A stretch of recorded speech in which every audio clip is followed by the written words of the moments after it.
একটু ধরো, আমি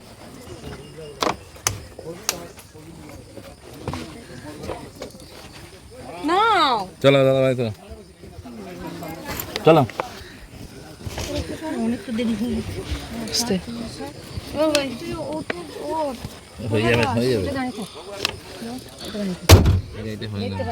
গুড মর্নিং এভরিওয়ান। তন্ডা রোজ নামছে আরেকটি সুন্দর ব্লগে তোমাদের সবাইকে স্বাগত জানাই। ভাবছো এখন কোথায়? তো আমরা আজকে যাচ্ছি হচ্ছে জঙ্গল সাফারিতে, গরুমারা জঙ্গল সাফারি। তো অলরেডি আমাদের গাড়ি নিতে চলে এসছে। তো এখন আমরা যাচ্ছি হচ্ছে 15 মিনিট বাঘ দেখতে। এই যে সহাইলি, এই যে সমু, এই যে সুজয়দা, পাপাই মুখ ঢেকে নিয়েছে, দেখাবে না মুখ। এখানে বোন রয়েছে, আর এই যে কাকিমা, আমি। তো চলো এখন ঘুরতে যাওয়া যাক। অলরেডি দুটো গাড়ি বেরিয়ে গেছে, আমাদের 3 নম্বর গাড়ি যাচ্ছে। সবুজে সমারোহের মাঝখান দিয়ে আমরা এখন যাব। এই যে আমাদের রিসর্ট থেকে বেরিয়ে আসলাম।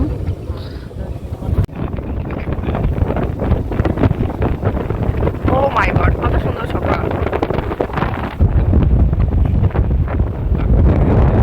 হ্যাঁ হ্যাঁ, হাতি দেখা যাচ্ছে, হাতি।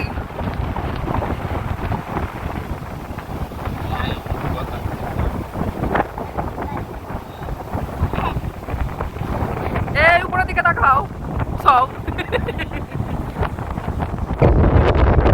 দেখি দেখি বাবাই।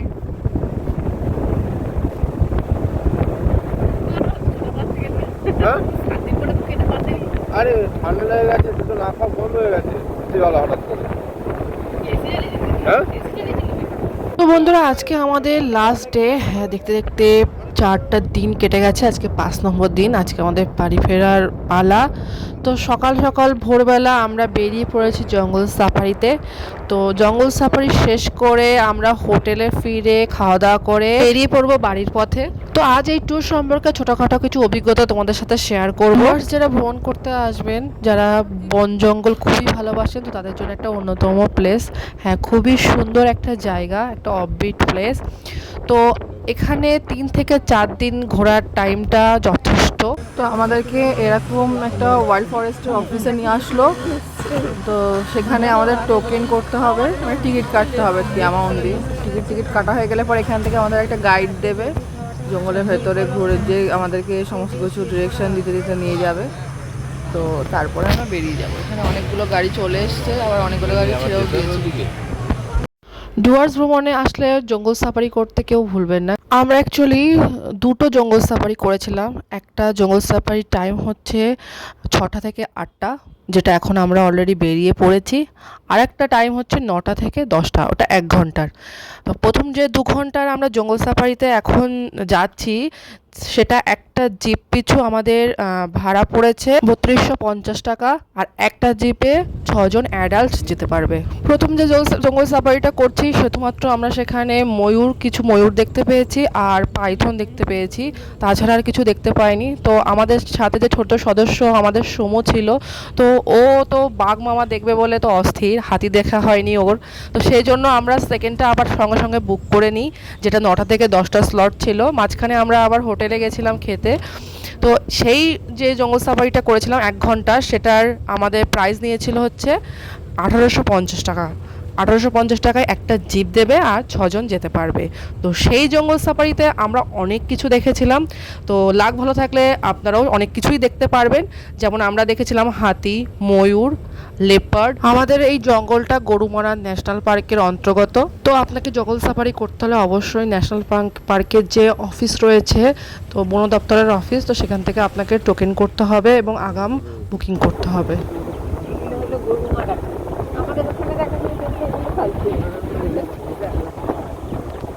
আমরা এখন যে জায়গাটা পার করছি সেটা হচ্ছে একটা আদিবাসী গ্রাম। তো এখানে চা চাষও হয়। তো চারপাশে অনেক আদিবাসী মানুষজনও রয়েছে যারা বনের মাঝখানে এখানে বসবাস করে। তবে হ্যাঁ, এখানে চারপাশে বিভিন্ন নানান প্রজাতির পাখি এবং রং বেরঙের যে পাখিগুলো দেখা যাচ্ছে না, তাতে মন ভরে যাচ্ছে। এত সুন্দর সুন্দর পাখি আমি জীবনেও দেখিনি, যা জঙ্গলে এসে আমি দেখতে পেয়েছি। তো চারপাশ দিয়ে আদিবাসী গ্রামের বাড়িগুলো, যেগুলো সমস্ত ওই কাঠের তৈরি। বাবা, এই টেরে আসবে না তো? হবে, জঙ্গলে এমন নোংরা হবে। ওই যে দিদি ওই ছড়ি ছড়ি নিয়ে আছে হোটেলে। টেরে আসবে না তো? এই ফাঁকটা দিকা এখানে সে সব হয় নাকি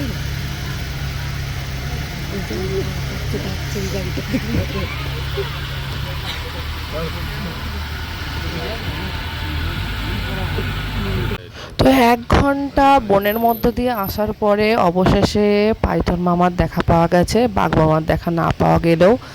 তো যাই হোক, জঙ্গলের কোনো কিছুই ভরসা নেই। গাইড সবসময় আমাদেরকে বলছে যে আপনারা লাগ ভালো থাকলে দেখতে পারবেন, আর লাগ ভালো না থাকলে কিন্তু দেখা সম্ভব নয়। হাতি দেখার চেষ্টা করছে কিন্তু পাচ্ছে না। পেলে জামাই হাতি? রেড পান্ডা আমি এই যে আমাদের সমু মামার সাথে বদমাইশি করছে। খেয়েছে রে, খেয়েছে মাথায় ঠোকা। হাতি সাফারিতে কত নেয়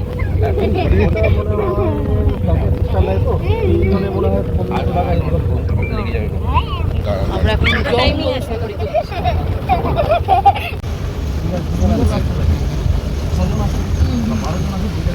বুঝলি, আমার ব্যাগের ফোনটা রাখো না।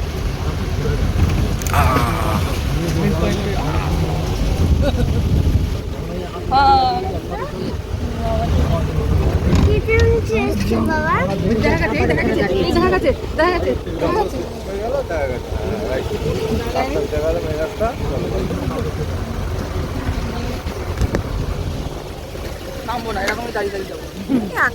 আমি কই সকালের আজকে ব্রেকফাস্ট হচ্ছে মুড়ি আলুর তরকারি। মুড়ি দিয়ে গেছে, এখন আলুর তরকারি এখনো দেয়নি।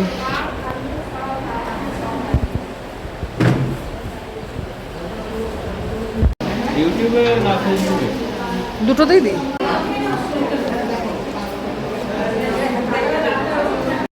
ব্রেকফাস্ট করে আমরা আবার বেরিয়েছি সাফারির উদ্দেশ্যে। আমরা একদিকে সাফারি করেছি গরুমারায়, তো আরেকটা দিক বাকি রয়েছে। সেই দিকটা স্লট হচ্ছে সকাল 9টায়। সেই সকাল 9টার স্লটে আমরা যাচ্ছি। এখন বেরিয়ে গেছি রাস্তায়। মাঝখানে একটু টিফিন করেছিলাম, তো এখন টিকিট করা হয়েছে। সেই টিকিট করে এখন আমরা যাচ্ছি হচ্ছে সেকেন্ডে। চলে এসেছি আমাদের সেকেন্ড জঙ্গল সাফারিতে। হ্যাঁ, গরুমারা ন্যাশনাল পার্কের ভেতরে আমাদের এন্ট্রি করতে হবে। তো অলরেডি আমাদের জিপ এখানে ওয়েট করছে, কারণ পারমিশন যেটা আমরা নিয়ে এসেছি তো তার কপি আমাদেরকে দেখাতে হবে এবং এন্ট্রি করে ভেতরে ঢুকতে হবে। তো অলরেডি এন্ট্রি করছে বোন। তো এখন এন্ট্রি করে যাব হচ্ছে জঙ্গলের ভেতরে। এই ট্রিপটা আমাদের 1 ঘন্টার ট্রিপ রয়েছে। তো চলুন এখন যাওয়া যাক। তো সারাদিনের মধ্যে মাত্র 4বারই আমরা জঙ্গল সাফারির ট্রিপের স্লট বুক করতে পারি। সেটা অবশ্যই আপনারা বন দপ্তর থেকে আপনাদের সুবিধা অনুযায়ী বুক করবেন। একটা হচ্ছে যেটা 2 ঘন্টার স্লট, সেটা হচ্ছে 6টা থেকে একটা 8টা, আর 8টা থেকে 10টা। আর আমরা যে 1 ঘন্টার জঙ্গল সাফারি যেটা করছি সেটা আমাদের 9টা থেকে 10টা, আর বিকেলবেলা হচ্ছে 4:30 থেকে 5:30। তো 4:30 থেকে 5:30 যেই জঙ্গল সাফারিটা হয়, তো আমাদের যে গাইড সে বলছিল সেই সময় গন্ডার, তারপরে হাতি, এরা হচ্ছে বনের ভেতর থেকে বাইরে বেরিয়ে এসে তো তিস্তা নদীর জলে হচ্ছে জল খায়। তো সেই সময় তাদেরকে ভালো দেখা যায়। তো যেহেতু আমরা জানি না এই সম্পর্কে, তো অনেক কিছুই মিস করে গেছি। যাই হোক, পরের বার আসলে পরে এগুলো অবশ্যই দেখব। তো আপনারা ঠিক মতন করে খোঁজ খবর নিয়ে কিন্তু স্লট বুকিং করবেন। তো আপনারা যদি মনে করেন এখানে হাতি সাফারি করবেন, তো সে ব্যবস্থাও আছে। তো অবশ্যই সেটাও হচ্ছে বন দপ্তরের অফিস থেকে আপনাদের বুকিং করতে হবে। মেল না বাবা, বৃষ্টি হলে তো মেলবে। বৃষ্টি পূর্বাভাস নেই, আলু পূর্বাভাস এই যে সামনে না, ওটা ছুটে গেছে, দুখানা আছে শুধু ছুটছে।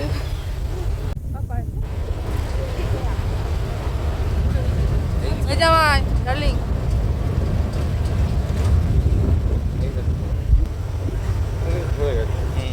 তবে একটা কথা আপনাদের বারবার করে বলছি, একটু মনে রাখবেন, সেটা হচ্ছে জঙ্গলে কিন্তু প্রচুর জোকের উৎপাত। জোক আপনারা কখন কামড়াবে আপনি নিজেও বুঝতে পারবেন না। তো অবশ্যই জোক হইতে সাবধান। ঘাসের ভেতরে বেশি চলাচল করবেন না, কারণ ঘাস থেকেই জোকগুলো আপনার পায়ে উঠে আসবে।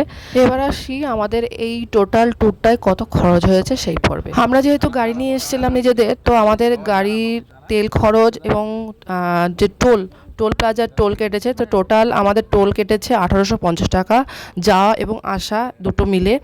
আর গাড়ির তেল আমাদের লেগেছে 3250 করে এক একটা বিটে, টোটাল লেগেছে 6500 টাকা। তো 590 কিলোমিটার করে এক একটা পিঠের রাস্তা ছিল, দু পিঠে আমাদের 1180 কিলোমিটার রাস্তা হয়েছিল। আর আপনাদের তো বলেইছিলাম ট্রাভেল এজেন্সির অ্যামাউন্ট কত নিয়েছে। তো আমাদের থাকা খাওয়া সাইট সিট সমস্ত কিছু ট্রাভেল এজেন্সির মধ্যে ছিল। তো 7,400 টাকা করে পার হেড, আমাদের দুজনের লেগেছিল 14,800 টাকা। তো এই 5 দিনে আমাদের টোটাল খরচ পড়েছিল 25,000 টাকা মতো। ইরি গাড়ির মধ্যে চলে আসছে।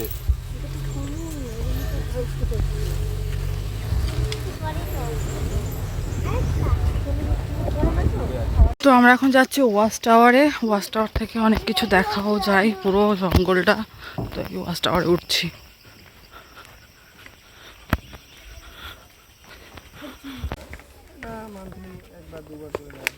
কি কি আছে তাই?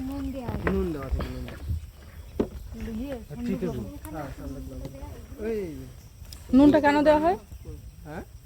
নুনটা কেন দেওয়া হয়? ওদের প্রয়োজন ও, নুন আর গুড় দেয়।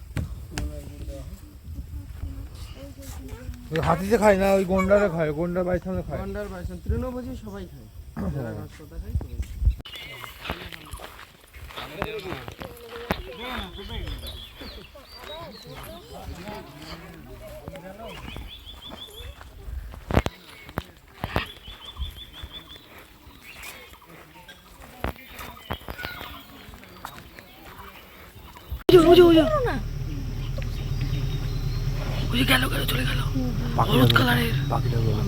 তো একটু আগে বলছিলাম না, লাক ভালো থাকলে সব কিছুই হয়। তো হঠাৎ করে আমরা এক্সপেক্ট করতেই পারিনি যে আমাদের জিপের সামনে দিয়ে লেপার্ড পাস করবে রাস্তা।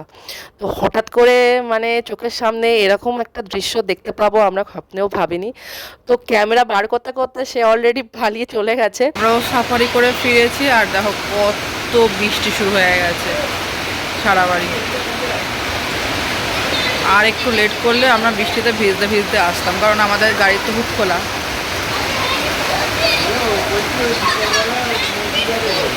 আমরা এখন খেতে এসেছি, খাওয়া দাওয়া করে বেরিয়ে যাব। বৃষ্টিটা একটু ধরেছে, তো রেডি হবো করে।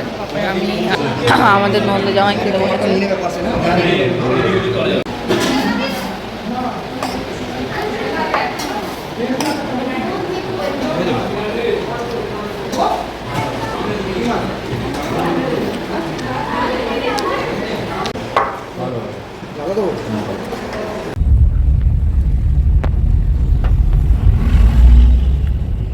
আমরা অলরেডি বেরিয়ে গেছি, পেছনে ব্যাগ প্যাকেজ নিয়ে আমরা অলরেডি বেরিয়ে গেছি। এখন বাজে 1:20 দুপুর। তো খাওয়া দাওয়া করে একদম রেডি হয়ে সব কিছু চেক আউট করে এখন আমরা বাড়ির উদ্দেশ্যে রওনা দিয়েছি। বোধহয় 12 ঘন্টা মতো সময় লাগবে, 12-13 ঘন্টা। তো রাতে মাঝরাতে গিয়ে পৌঁছাবো। তো এই যাওয়ার পথে রাস্তা টুকিটাকি সমস্ত কিছু আপনাদের সাথে শেয়ার করতে করতে যাব। তো অবশ্যই দেখবেন। এখন আমরা এই পাতাবাড়ি বাজারটা পার করলাম।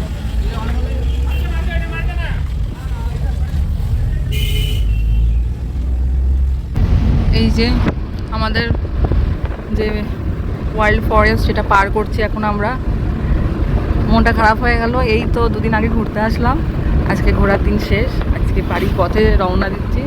তো যেতে যেতে শেষ ফরেস্ট যখন পার করছি সেই একটু মুহূর্তটুকু ভিডিও করে নিচ্ছি আর আপনাদেরকেও দেখাচ্ছি। তো এই ট্যুরটাই ছোটোখাটো কিছু দুর্ঘটনা ঘটতেই চলেছে। তো আপনাদেরকে প্রথম দিনকে জানিয়েছিলাম যে আমাদের রাঁধুনির যে মেইন অ্যাসিস্ট্যান্ট, তার তেলে হাতটা পুড়ে গেছে, সে হসপিটালাইজড রয়েছে। তো মাঝখানে আমাদের ঘুরতে যাওয়ার মাঝখানে হঠাৎ করে পাহাড়ে উঠতে গিয়ে আমাদের নিজেদেরই যে গাড়িটা, যেটা সাইট সিনের জন্য আমাদের গাড়ি দেওয়া হয়েছিল, সেই গাড়ির টায়ার পাংচার হয়ে গেছিলো। তো এখন আমাদের হঠাৎ করে ফোন আসলো যে আমাদের গ্রুপের যে আরও সদস্যরা ছিল তাদের মধ্যে একজনের গাড়ি পুরো পাল্টি খেয়ে গেছে। একে তো সকাল থেকে প্রচুর বৃষ্টি হচ্ছে, তারপরে গাড়িটা ছিল প্রচুর স্পিডে। তো ওরা স্টেশনে পৌঁছাবে, কালনার উদ্দেশ্যে ট্রেন ধরবে, সেই জন্য বেরিয়েছিল। তো মাঝপথেই অ্যাক্সিডেন্ট হয়েছে, এখন হসপিটালাইজ হয়েছে। ফোন এসেছিল, গাড়িতে যারা ছিল তারা ছোটোখাটো আহত হয়েছে, তো এখন হসপিটালে রয়েছে। তো আমরা এখন এসে পৌঁছেছি ফাটাপুকুর পার করে টোল গেট। হ্যাঁ, এটা আমাদের গন্তব্যপথের প্রথম টোল গেট ফিরে যাওয়ার পথে। তো এটা বোধহয় কাটবে হচ্ছে 85 টাকা।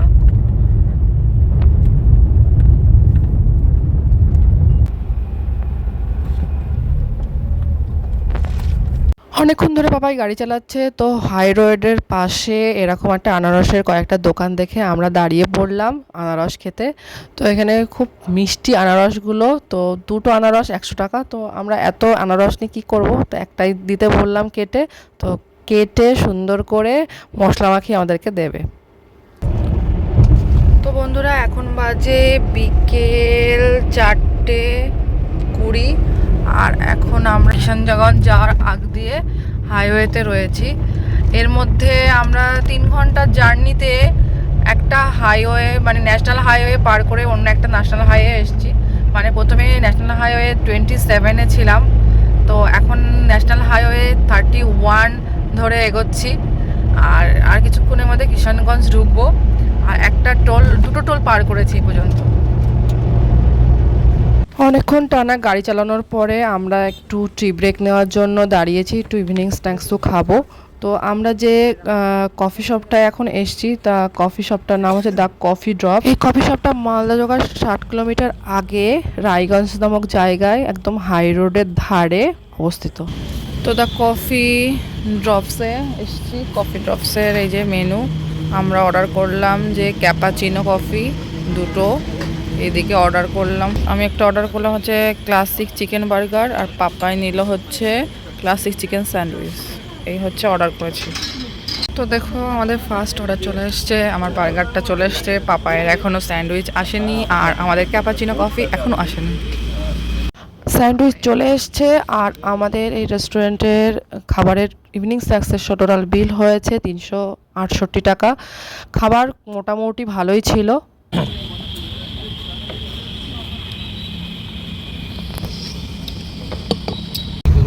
আমরা এখন ফারাক্কা ব্যারেজের উপর দিয়ে যাচ্ছি। এখনো বাজে রাত 9:08 আর আমরা এখন ফারাক্কা ব্যারেজের ওপরে। অনেক ফাঁকা রেখেছে। হ্যাঁ, আগের দিন প্রচুর জ্যাম ছিল। তো আরেকটা তথ্য দিয়ে দিই আপনাদেরকে। তো যারা আপনারা গুগল ম্যাপের ভরসায় যাতায়াত করেন তারা কম বেশি সবাই জানেন গুগল ম্যাপের কাণ্ড কারখানা। রায়গঞ্জ পার করে ডালখোলার আগ দিয়ে একটা গুগল ম্যাপ শর্টকাট রাস্তা দেখাবে। তো যেই রাস্তাটা সিধা ডালখোলা পার করে শিলিগুড়ি হাই রোডে গিয়ে উঠছে। তো যদি মাঝরাত হয় অবশ্যই বলবো আপনারা হাই রোড ধরেই এগোন, শর্টকাট রাস্তা নেবেন না। হয়তো কিছু কিলোমিটার রাস্তা কমবে, কিন্তু রাস্তা কিন্তু একদম স্মুথ নয়, খুব একোবেকো রাস্তা এবং ঘন অন্ধকার এবং জনমানব। তো মালদা পার করে আমরা এরকম একটা হাই রোড ধাবার সামনে এসে দাঁড়িয়েছি। আজকে রাতের ডিনারটা এখানেই আমরা সারবো। যদিও আমাদের ট্রাভেল এজেন্সির থেকে আমাদের রাতের খাবারটাও প্যাক করে দিয়েছিল, চানা আর নান। তো আমরা এর সাথেও কিছু ছোটোখাটো খাবার অ্যাড করে রাতের খাবারটা এখানে সেরে নেবো। তো যাই হোক, আজকের ব্লগটা এখানেই এন্ড করছি। ব্লগটা ভালো লাগলে অবশ্যই like, comment, share and subscribe করে দেবেন। দেখা হবে নতুন ব্লগ। এখানে আজকে আমাদের ট্রিপ শেষ হচ্ছে, মাঝরাতে বাড়ি পৌঁছে যাব। আমাদের এবারের ট্রিপটা আপনাদের কেমন লাগলো অবশ্যই কিন্তু কমেন্ট বক্সে জানাবেন। Tata, good night.